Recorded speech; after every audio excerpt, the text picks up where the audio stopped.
Cuando escuches la palabra momia, es posible que te recorra un escalofrío por la espalda. Eso se debe a que la mayoría de nosotros asociamos este término con esos espeluznantes personajes que hemos visto en algunas películas de miedo.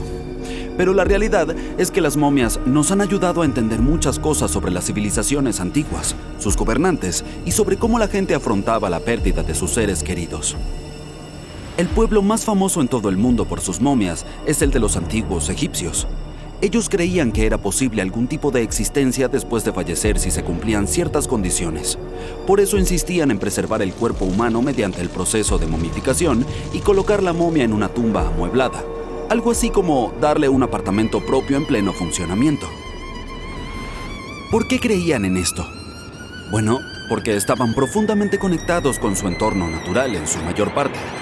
Veían los ciclos naturales a su alrededor, como la salida del sol cada día, seguida de la luna, o cómo siempre brotaba nueva vida de las plantas, incluso después de que se hubieran marchitado.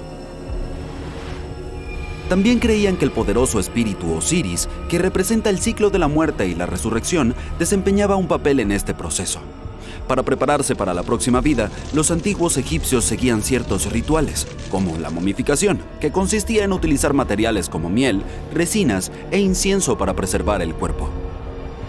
No hay momia más popular que la del rey Tut. Fue un joven faraón que gobernó hace más de 3000 años en Egipto. El problema de descubrir antiguas tumbas reales es que la mayoría de esos lugares de enterramiento fueron previamente saqueados.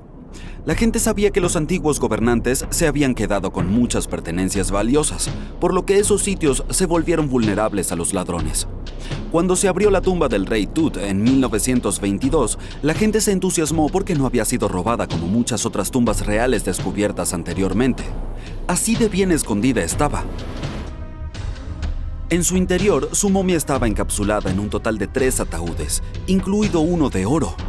Los objetos encontrados en su tumba nos mostraron cómo era el antiguo Egipto, y estudiar su momia también nos ayudó a conocer la cultura y las prácticas populares de la época en que falleció. También aprendimos sobre su familia estudiando su ADN. Los científicos descubrieron que había tenido una enfermedad llamada malaria y un problema en el pie que le dificultaba caminar. Ramsés II fue otro faraón egipcio que gobernó durante 68 años, lo que era mucho en aquella época. Fue conocido por sus campañas de expansión y sus proyectos de construcción. Aún hoy existen muchos objetos de su época como gobernante, incluida una gran estatua suya. Ramsés II medía 1,80 m y vivió hasta los 90 años. Tras examinar su momia, los científicos llegaron a la conclusión de que podía padecer una enfermedad que afectaba su columna vertebral. Ahora, ¿recuerdas a esos ladrones que mencioné antes? Probablemente por ellos, Ramsés II acabó en un ataúd liso en una colección secreta de momias reales en Deir el-Bahari que fue redescubierta en 1881. Afortunadamente, los arqueólogos pudieron identificarlo porque sus viajes habían quedado registrados en sus envoltorios. Además, el procedimiento era realmente tedioso. De hecho, en el antiguo Egipto, el proceso de momificación podía durar la friolera de 70 días. Una persona especial pronunciaba un discurso muy específico mientras manipulaba delicadamente el cuerpo y lo secaba utilizando un tipo de sal llamada natrón. También utilizaban lino y resina para que el cuerpo pareciera más real y para envolverlo en tela. La tumba era igualmente importante para los antiguos egipcios. Las paredes de la tumba del rey Tut, por ejemplo, estaban adornadas con intrincadas obras de arte que representaban su viaje al más allá, desde su procesión funeraria hasta su paso por el inframundo. Los antiguos egipcios creían que todo el mundo realizaba este viaje tras fallecer y llenaban sus tumbas de objetos y pinturas para ayudar a la persona en su viaje espiritual. Además, las paredes de la tumba se decoraban con hechizos de un libro especial que contenía una colección de poemas que los egipcios creían que ayudarían a la gente a llegar a la otra vida. Y hablando de lo importante que era este viaje, las personas también colocaban comida en estas antiguas tumbas. En la del rey Tut, los arqueólogos descubrieron 36 jarras de bebidas antiguas y 8 cestas de fruta, que se cree que se dejaron allí para ayudarle en su viaje al más allá. Los egipcios creían que esto llevaba mucho tiempo, por lo que dejaban muchas provisiones como comida y agua para sustentar a sus seres queridos. Los faraones también solían tener en sus tumbas numerosas prendas de lujo y hermosas joyas para asegurarse un viaje a la moda. Estos artículos incluían varios tipos de ropa de lino, como túnicas, bufandas, guantes y tocados, así como numerosas joyas de oro con piedras preciosas como brazaletes, hebillas, colgantes, collares, anillos e incluso preciosas representaciones de insectos para su protección.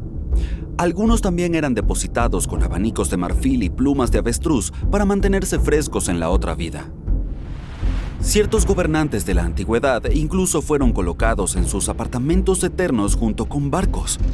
Por ejemplo, el faraón Keops construyó la Gran Pirámide de Giza como tumba, y en su interior se encontró un gran barco. El rey Tut, sin embargo, fue enterrado con varios remos, pero no con una embarcación.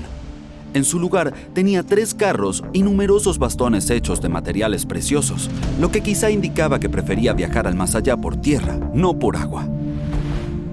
Entre los objetos más interesantes encontrados cerca de las momias antiguas están las botellas de aceites y perfumes. Si los gobernantes debían ir a la moda, ¿por qué no oler bien también? Además, algunos de ellos tenían juegos de mesa antiguos, la mayoría fabricados con materiales preciosos como oro o marfil. Uno de esos se llamaba Senet, muy popular entre los antiguos egipcios y muy parecido al ajedrez actual. Puede que los antiguos egipcios tengan las momias más famosas, pero no fueron quienes inventaron el procedimiento. De hecho, todo empezó en Sudamérica con una antigua civilización llamada Chinchorro. Por lo que sabemos hoy, este pueblo fue el primero en momificar a sus seres queridos fallecidos. Lo hicieron unos 2000 años antes de que los egipcios iniciaran sus propios rituales. Es cierto que el estudio de estas momias nos permite saber mucho sobre los antiguos gobernantes, pero hasta hace poco no teníamos ni idea del aspecto que tenían en vida.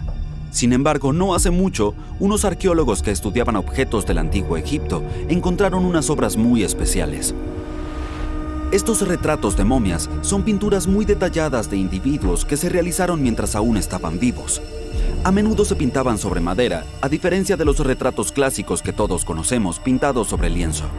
Son conocidos por su realismo y belleza, e incluso han servido a los investigadores para diagnosticar enfermedades comparándolos con las momias correspondientes.